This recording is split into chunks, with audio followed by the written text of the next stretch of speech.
Hey guys, welcome to my channel and welcome to the first video this year. I hope you celebrated well and got some new energy to start thinking of something new and to brainstorm some creative business ideas. Why I came up with this video? Well, I've recently realized that the world is so open now. There are so many opportunities. Just look, there are visas for entrepreneurs, startup founders, digital nomads, and simply talented people. So there is a way for anyone to move abroad and to build a business that you would be really passionate about. And why not trying it? So if you're looking to become an entrepreneur in the US or Europe, trust me, this is the best time to try things out. Just look at the list of countries where the startup visa is available. This is incredible, right? And the list is growing all the time. So try things out, but if you don't know yet what kind of business you should do, watch this video till the end because we will review 8 business ideas and business areas which I hope will inspire you to create your own company. Don't forget to subscribe to this channel and let's go!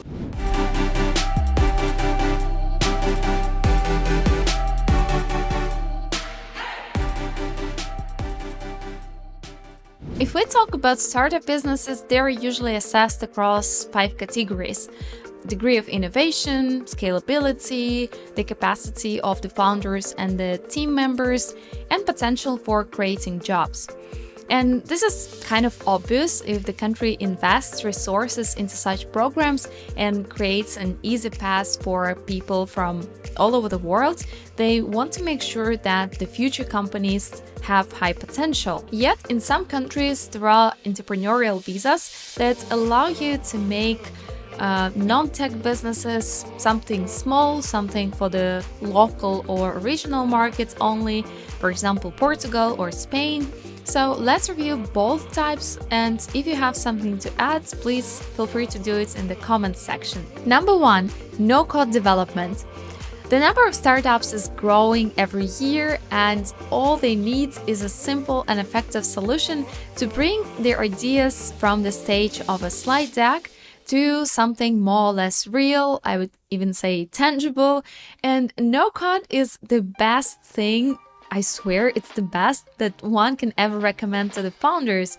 So the platform we create is fully built on a no-code platform, and there you can find a lot of templates, a lot of presets, and create any business. So we were able to build a pilot website within 1 or 2 weeks and showcase our idea quickly to the incubators in Portugal without spending thousands of dollars on developers. But what we've realized after some time, after building our platform further, there are not so many advanced specialists who can actually do it, who can help you building this platform, because it seems easy, but the deeper you go, the more help you need with certain features. And what I think might be a great market opportunity is to create something like an agency or a marketplace specifically for the no-code developers and target the startups and small businesses. Number 2, content creation. No one needs to explain that everyone is obsessed these days with the content, whether it's a company, a content creator, or just an independent entrepreneur. And all who need social presence need content, which sometimes is really hard to get. And it seems like there is a lot. All stock websites are full, you tell me, but eventually you can find what you need. For instance, we make a platform for international students, so we need pictures and videos that would represent this type of audience on our social media. And all we can find are these absolutely fake looking faces in their graduation costumes and nothing from real life of students somewhere in Germany, Italy, Canada, US, Poland, whatever. And I must tell you guys, no one needs these polished pictures these days. It's so old-fashioned, it's so artificial. People want to see real life. So whatever this business would look like, I mean, creating this real content, I'm sure there will be a huge demand for it. Number 3, AI-based solutions. Oh my god, in just recent few years, or actually months, all these new tools are popping up for working with everything like pictures, videos, texts, audio, and I must confess that even my script for this video was written with the help of ChatGPT, which made the process at least 2 times faster than it would normally take me to do the research on the topic, to make the structure, to write all these intros, examples, etc. And this is just insane to see how fast everything is changing with these tools, and how many tasks you can do using them, or even create maybe some different services around these apps, or integrate these AI solutions into your apps. What I see is that most people perceive these tools and apps just like fancy toys to play with, like creating fancy avatars or chatting with the AI for fun, but there is so much more to it. So take your time to learn these tools and to see if they can make your current work or somebody's work more efficient, maybe more creative, or even turn it upside down and you will get an absolutely new business model. So think about that, and we move to the next topic. Number 4, health and wellness. Perhaps you guys already forgot about the global pandemic, but it resulted that a lot of people are becoming more and more conscious about their health. So there is a high demand for health and wellness services, and this could include a local type of business such as fitness studio, yoga classes, or a business focused on nutrition or mental health. Or if you want a greater scale, you should think of some digital options or B2B options, because companies, they also take care of their employees' health and their motivation, their efficiency. So they integrate corporate wellness programs into their strategies. So all in all, starting a business in this sector could be a profitable opportunity in 2023. Number 5, e-commerce. The global e-commerce market has been growing in recent years and is expected to continue growing in 2023. Online shopping has become increasingly popular, and you can come up with almost any idea to sell health and wellness products, tech products, pets or baby products, or maybe home stuff. There is truly a lot to choose from. You just have to get into the topic and see what products are trending right now. Number 6, online education.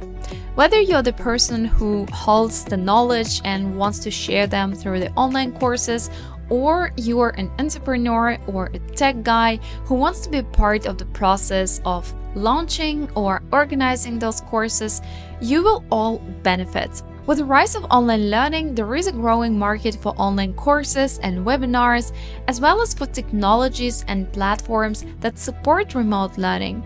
Depending on what your current experience is, you can think further in this direction, and I'm sure you will come up with a cool idea. Like, I'm thinking already, should I also launch my course, or at least a webinar about the startup visa in Portugal? Let me know in the comments. Maybe that's a great thing. Number 7, tourism. This is one of the industries and markets to enter in which you don't need big investments. Whether you want to organize tours or be an agent distributing the vacation tours of large tour operators, or you want to build just some small local attraction in your city or village, you can always start with zero investment. Just create a page on your social media platform and start showing the world what you are doing. So if people are interested, they will definitely let you know. Of course, tourism is quite a competitive market, so the only advice I can give to people who want to start in the tourism industry is to be authentic. Of course, you should not think of tourism as just a service, okay? I can provide a car ride, but you should think of experiences that would be based on top of these services. Number 8, sustainable products and services. This is rather a general trend than a particular business idea. However, I feel that the importance of it is getting stronger year by year and affecting all businesses, all people's lives and consumer behavior. With the concerns about the environmental issues, there is a growing demand for sustainable products such as eco-friendly clothing, home goods and packaging. And yes, on one hand, it's about the production of sustainable goods, but also it's about rethinking the services. Whether it's just a public laundry where you start using organic washing powder, or it's a travel company that says we'll travel sustainably, which means not contributing to mass tourism, being careful with impacting local nature and culture in the destinations where you travel. So maybe you don't have to create a new technology or invent another form of business. Just make things that already exist better.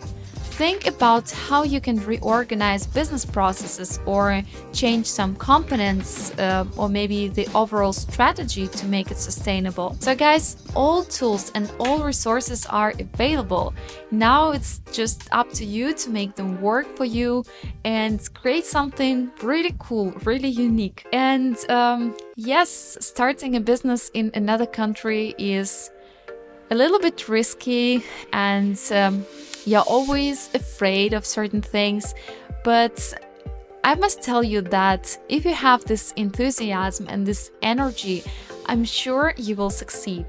And just don't forget that even if you think your idea is perfect and everybody needs what you're doing, just keep experimenting and keep exploring new possibilities, because no one knows what future holds. Thank you very much, guys, for watching this video till the end, and I'll see you in the next video.